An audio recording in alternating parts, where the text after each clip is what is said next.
Ce week-end à plaisir, c'était Noël avant l'heure pour l'association des Gâtines. Pêche à la ligne, atelier biscuits, décoration pour le sapin, les enfants étaient à l'honneur. J'ai fait un bonhomme de neige en sucre là-bas, un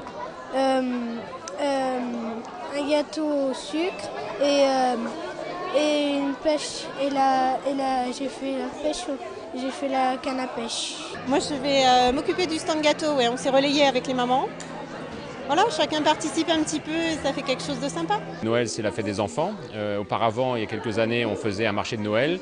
Et puis on s'est dit que finalement, il fallait avoir quelque chose qui était beaucoup plus orienté vers les enfants. Donc on a décidé de faire une fête de Noël, donc avec des ateliers dédiés aux enfants. Donc c'est la 3e édition. Cette année, grande nouveauté, 70 écoliers chantent sur scène. Qu'est-ce que tu aimes bien pour cette fête de Noël? C'est qu'on va chanter. Je chante Petit Papa Noël, Noël blanc, nos mains et quelque chose d'autre dont je ne me rappelle plus. Et la fibre artistique semble avoir touché les enfants de l'école de théâtre de la ville qui, pour leur spectacle de Noël, se sont essayés au chant.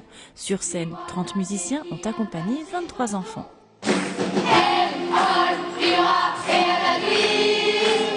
L'histoire reprend des légendes bretonnes quelque part, et puis l'idée c'était de mettre des enfants sur scène avec un orchestre professionnel derrière, et tout en dotant aussi de costumes par des professionnels et aussi d'un design de costumes par un professionnel qui est un illustrateur breton d'ailleurs. Soit on fait aigu, soit on fait grave. Et comme on ne chante pas tous la même chose, certains font grave, d'autres aigus, il faut faire attention à ne pas se mêler les pinceaux. C'est ma 5e année de théâtre, donc je suis habituée à la scène.